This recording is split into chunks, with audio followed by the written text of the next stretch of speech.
ब्राह्मीं च वैष्णवीं भद्रां षड्भुजां च चतुर्मुखां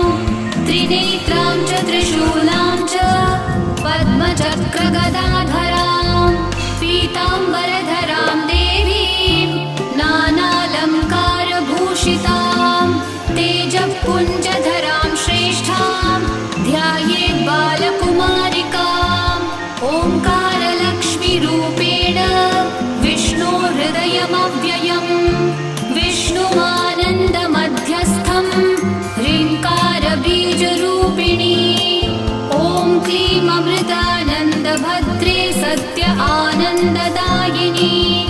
ॐ श्रीं दैत्यभक्षरदां